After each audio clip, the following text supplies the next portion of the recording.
Tingnan natin yung ibon niya. Kaya pakita niya kung legit daw yung kulay. Pero ang ganda ng kulay ah. So ayan, bali paki-comment naman mga singko kung ano sa tingin nyo, kung kulay ba niya talaga ito o kinulayan lang. Yan, wala tayong video kahapon. Grabe. Hindi ko na isingit na mag-video dahil nga sobrang busy rin natin kahapon mga singko. Kaya ngayong araw na to para sweswertihin na naman ako. Para sweswertihin na naman tayo. Dahil nga, ito, pakita ko sa inyo ang unang bungad natin. Ay, ito. Yung ating, ano tawag dito? Red and yellow na pinaharis natin. May kita nyo mga singko, talagang off color na yan. Ha? Red and yellow, ayan. Red and yellow, yung magulang. Pagka-recessive yellow pa tong hen natin. Bali, yan yung sinalang natin na off color. At ngayong araw na to, yung kanyang young bird medyo bumuka na yung pakpak, kaya pakikita ko sa inyo yung unang bungad natin sa kanya. Mukhang swerte tayo ngayon sa kulay. Talagang consistent yata ang pagkaswerte natin. Dahil, check upin lang natin yung kanyang anak. Ayan, nakasin ko. Dahil yung kanyang anak hindi pula. Ayan, nakasin ko. Nakikita nyo ba? Dito sa medyo maaraw. Hindi pula. Ayan o. Gray. Ayan o. Gray siya. Gray siya mga singko. At medyo kinukutuban na naman ako. At wala kasi ako nakikita pula Baka kasi blue bar na naman ito. Swerte talaga tayo sa tawag dito sa kulay, sa inakay. Pero mo red and yellow na. Malamang sa malamang parang blue bar pa yata yung anak nito. Ayun o. Ayan siya. So ayan, pero hindi pa naman sigurado. Nakikita ko lang yung kanyang kulay na may pagka, para sa blue bar kasi ito Para sa blue bar kasi yung kanyang kulay. Wala pa naman bar. Baka mamaya magmamula yung kanyang bar.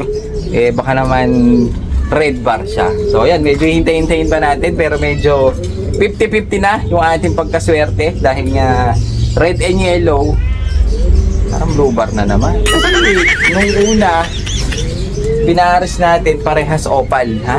Opal na yan, ha? Back to back opal. Ang nilabas niya blue bar. Tapos nagsalang tayo ng recessive yellow, back to back din, blue bar pa rin ang anak. Grabe.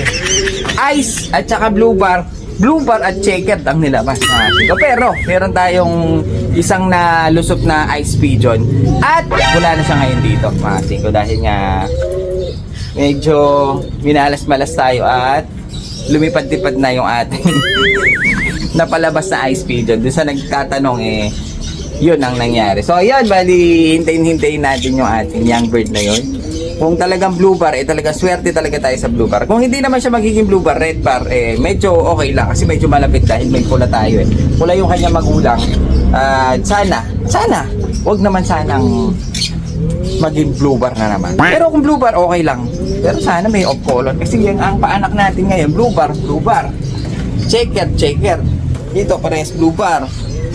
Yung nandito, sunog na blue bar naman yung mga nandito, mga sunog na checkered.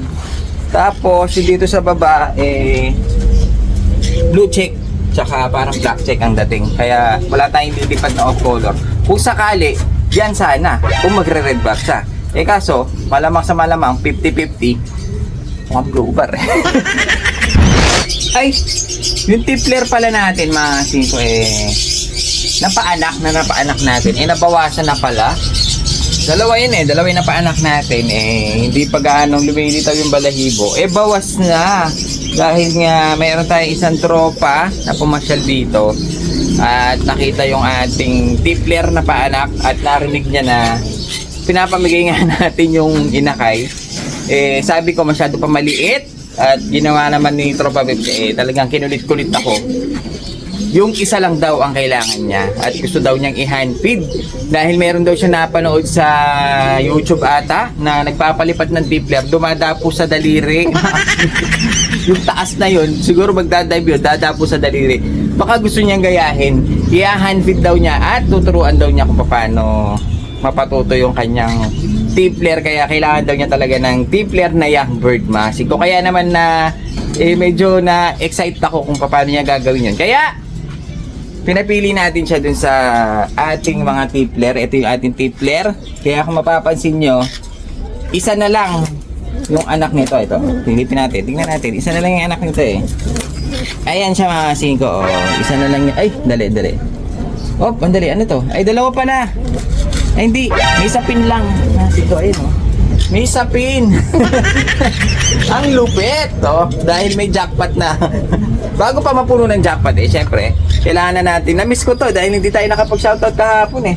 Absent na naman tayo kahapon. Grabe. So, yan. Shoutout na natin si Asnawi Panaraag. Tama ba ang aking pagkabigkas? Shoutout sa'yo. Kay Belas Ropi ng Guagua, Pampanga. Romeo Balmediano, the second, shoutout sa'yo. Justin Lagrada, shoutout. Noriel Bachicha ng Nabota City, shoutout sa'yo. Louie Tandog ng Aklan, shoutout. Jansen Gomez Billones, ito mayaman ito, Billones ng Bacolod City. At last na natin si Gaiza Skret, shoutout daw kay Cheche Samia ng California. So yun, medyo nagkaroon na ng jackpot yung ating shoutout, pero hindi pa naman naburay mga letra. So ayan mga singko, yun nga pala, balik tayo dito sa ating tipler. Isa na lang yung ating tipler na natira. Pinapili ko siya mga singko yung isa yung pinili niya. Hindi ko lang gaanong kabisado kung magiging lalaki o babae yung napili niya. Isa na lang yung natira. At yung ganitong edad gagawin daw niya sakto-sakto yung mga ganitong edad, pwede na i-handfeed. Sana mabuhay niya mga singko at magawa niya yung kanyang gustong gawin mga singko na i-handfeed at mapalipad dumapo sa kanyang daliri. Parang gusto ko nang gawin, kaso wala tayong oras dahil matrabaho yun mga singko. Yung pagturo pa lang kailangan ng tiyaga doon tayo kasi wala tayong tiyaga Kaya yun, nag-iisa na lang yung ating young bird ng ating tipler na hinginan ni tropa yung isa. At dahil isa na lang, meron din pala akong isang napisa dito. Dahil si ating best kittle durog mga singko, pisa na rin yung kanyang inakay. Kaso iisa lang. Ito mga singko, napisa na. Malaki na pala. Kaso iisa lang mga singko, pero goods na rin. At sasaksakan natin ito na CTPR dahil nga itong breeder natin na best kittle at si Durog mga singko kay Boss Noy yan mga singko. Kaya itong young bird na to ilalaro natin dun sa club ni Boss Noy na CTPR mga singko. So yun, bali ang nanay niya, ayan baka nakalimutan niyo na yung ating Taiwan. Isa lang yung kanyang sinusubuan at sigurado magiging healthy yan dahil isa lang spoiled yan mga singko. Best kittle. Yun, Boss Mon. Ayan, dito na. Tignan natin na may papakita daw siya mga singko yung kanyang ibon na nakuha. Dito. Mas maliwanag dito Tingnan natin yung ibon niya. Kaya pakita niya kung legit daw yung kulay. Pero ang ganda ng kulay Tingnan natin Para siyang abuhin. Kanina nga tinitingnan ko, kala ko kanina parang ice. Kaso, puti siya Puti Hindi siya abo, puti. Ayun mga ko. Puti yung kanyang body. Lahat Maliban lang dito, parang dan ang kulay nito. Pero pagdating dito, para siyang ano kaya ito? Parang ice pigeon. Tingnan mo ilalim. Kasi may duda ako Para siyang kinulay kasi tingnan mo. Ayun Para siyang Ginobus. Hindi ko lang alam kung Ginobus o talagang ganyan ang kulay niya. Pagdating dito, medyo dark na pala to. Medyo dark na parang grayish. Pero pagdating dito, mga singko, parang siyang ice pigeon. Parang apo. Na checker Parang abuhin na checker. Tingnan ko nga mabuti. Medyo duda ako dito Kasi ang kulay niya magkaiba dito sa isang pakpak na to dark na yung kulay. Baka mamaya hindi ko lang alam kung kulay niya talaga o kasi ito talagang kulay niya. Yan yung pakpak na yan. Parang dan. Ayun parang may mga spray yan dan. Parang in-spray yan ayun Hindi tingnan mo. Tingnan mo nga.